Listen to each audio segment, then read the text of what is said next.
21 दिसंबर 2025 को राजस्थान के जिला उदयपुर में रहने वाली एक महिला दोपहर के तकरीबन 2 बजे अपने बेड से उठने की कोशिश कर रही थी, लेकिन वो उठने में असमर्थ थी। उसे बहुत बुरी तरह से चक्कर आ रहे थे। शरीर पूरी तरीके से टूटा हुआ था। जैसे तैसे करके ये महिला अपने बेड से उठती है और बाथरूम की तरफ जाती है। बाथरूम करते वक्त इसे ऐसा महसूस होता है कि इसके प्राइवेट पार्ट में जलन हो रही है। जब ये चेक करती है तो मालूम चलता है कि इसके प्राइवेट पार्ट में चोट भी लगी हुई है। जब ये अपने शरीर के बाकी हिस्सों को शीशे में देखकर चेक करती है तो मालूम चलता है कि इसके शरीर पर कई जगहों पर चोट के निशान हैं, जैसे कई लोगों ने बुरी तरीके से इसके साथ जबरदस्ती की हो। उसके बाद इस महिला को ध्यान आता है कि इसके अंडरगारमेंट्स भी इसके शरीर से गायब हैं। बीती रात ही ये अपने ऑफिस से घर के लिए निकली थी, तो रास्ते में ऐसा इसके साथ क्या हुआ कि इसके अंडरगारमेंट्स गायब हो गए। इसके प्राइवेट पार्ट में चोट लगी हुई है, शरीर के बाकी हिस्सों पर भी चोट लगी हुई है।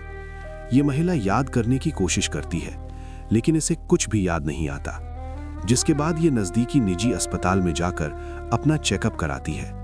वहां पर डॉक्टर चेक करके इसे बताते हैं कि इस महिला के साथ 1 से ज्यादा लोगों ने दुष्कर्म किया है। इतना सुनते ही ये महिला पूरी तरीके से हैरान हो जाती है, क्योंकि इसे कुछ भी याद नहीं आ रहा था। इसे केवल इतना ही याद था कि बीती रात यानी कि 20 दिसंबर 2025 को शाम के तकरीबन 5 बजे ये अपने ऑफिस से घर के लिए निकली थी।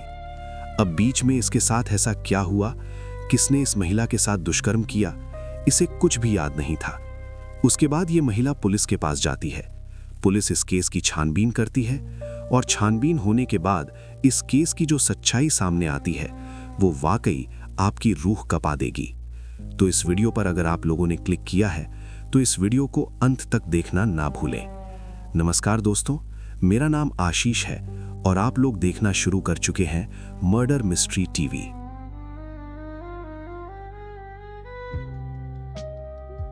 तो इस कहानी की शुरुआत होती है राजस्थान के जिला उदयपुर से। 20 दिसंबर 2025 का दिन था। एक आईटी प्राइवेट कंपनी में काम करने वाली एक महिला अपने ऑफिस में बैठकर काम कर रही थी। इस महिला को हमने एक काल्पनिक नाम दिया है, अंकिता। तो अंकिता अपने ऑफिस में बैठी हुई थी।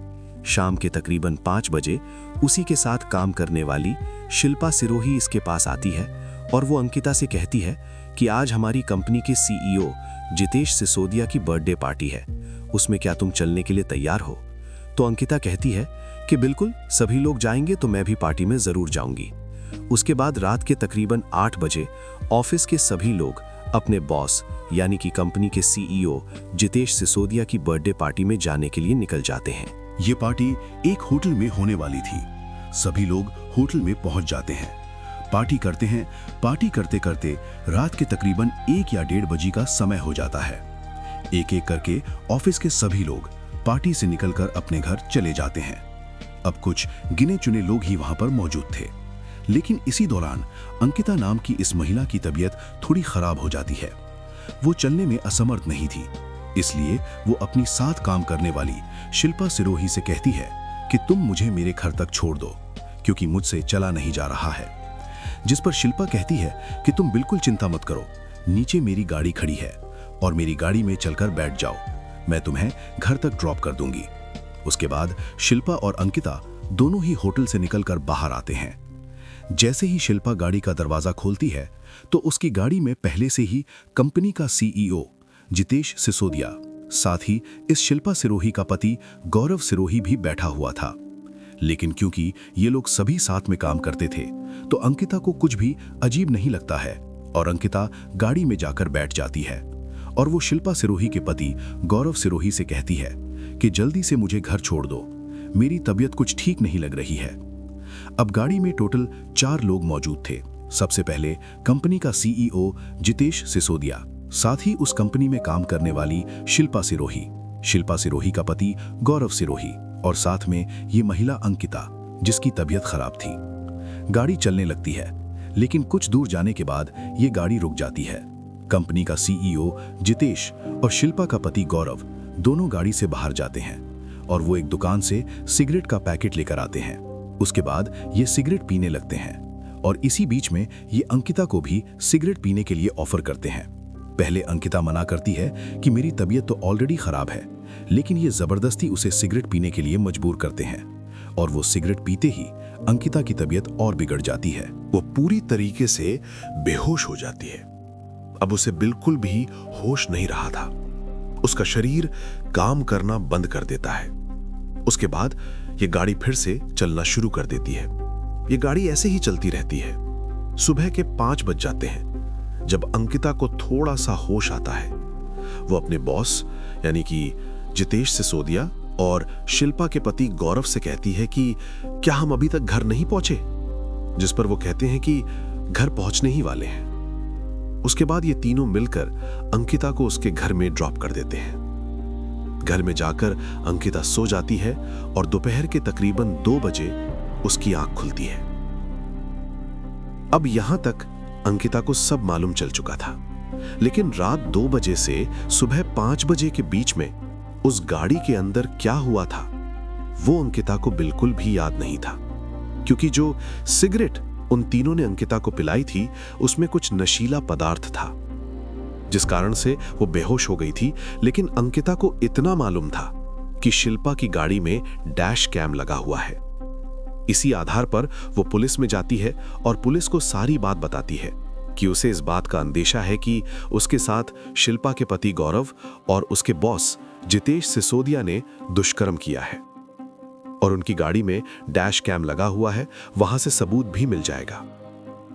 इस महिला की एफआईआर उदयपुर के सुखेर थाना में लिखी गई थी। पुलिस तुरंत हरकत में आती है और सबसे पहले इस महिला का मेडिकल कराया जाता है। मेडिकल में इस बात की पुष्टि हो जाती है कि 1 से ज्यादा लोगों के द्वारा इसके साथ दुष्कर्म हुआ है। उसके बाद पुलिस सीधा शिल्पा की गाड़ी को जब्त करती है और उसमें लगे डैश कैम की रिकॉर्डिंग निकालती है। और जैसे ही वो रिकॉर्डिंग सामने आती है तो ये पूरा केस शीशे की तरह साफ हो जाता है। दरअसल रात के तकरीबन 1:30 बजे शिल्पा सिरोही ने अपने पति गौरव और कंपनी के सीईओ जितेश सिसोदिया के साथ मिलकर अंकिता को अपनी गाड़ी में बिठाया था। उन्होंने उसे एक नशीली सिगरेट पिलाई थी, जिससे वो बेहोश हो गई थी।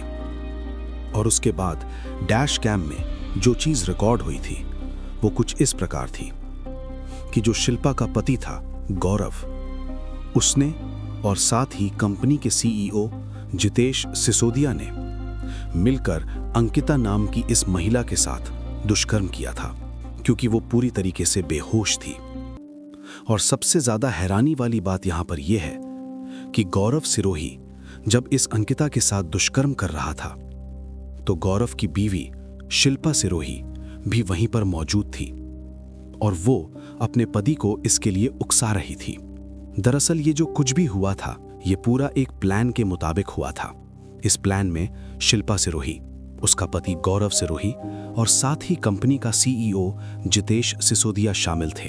इन्होंने पहले बर्थडे पार्टी में अंकिता को बुलाया, उसे शराब पिलाई। जब वो बेहोश हो गई उसके बाद उसे एक नशीली सिगरेट पिलाकर गाड़ी में उसके साथ दुष्कर्म किया। इस प्लान में गौरव की पत्नी शिल्पा सिरोही भी पूरी तरीके से शामिल थी। पुलिस को एविडेंस के रूप में कार में लगे डैश कैम की वीडियो और ऑडियो मिल चुकी है, जिससे सारी चीजें साफ हो गई हैं। पुलिस ने बिना देरी किए इस कंपनी के सीईओ जितेश सिसोदिया को गिरफ्तार कर लिया। उसके साथ ही इस कंपनी में काम करने वाली शिल्पा सिरोही और उसके पति गौरव सिरोही को भी गिरफ्तार कर लिया गया। इन्हें कोर्ट में पेश किया गया और 4 दिन की रिमांड पर इन्हें भेज दिया गया है। इस केस की छानबीन एएसपी माधुरी वर्मा को सौंपी गई है। लेकिन इस केस के बाद एक चीज तो क्लियर हो जाती है कि आज हम उस दौर में रह रहे हैं जहां पर आप किसी पर भी भरोसा नहीं कर सकते। जब हम किसी कंपनी में काम करते हैं, हमारे को-वर्कर्स हमारे भाई बहनों की तरह हो जाते हैं, वो एक परिवार की तरह होते हैं। लेकिन इस घटना के बाद ये चीजें साफ हो गई हैं कि आज के समय में आप किसी पर भी यकीन नहीं कर सकते। अगर आपने इस वीडियो को यहाँ तक देखा है तो इसके बारे में अपनी राय कमेंट बॉक्स में जरूर दें।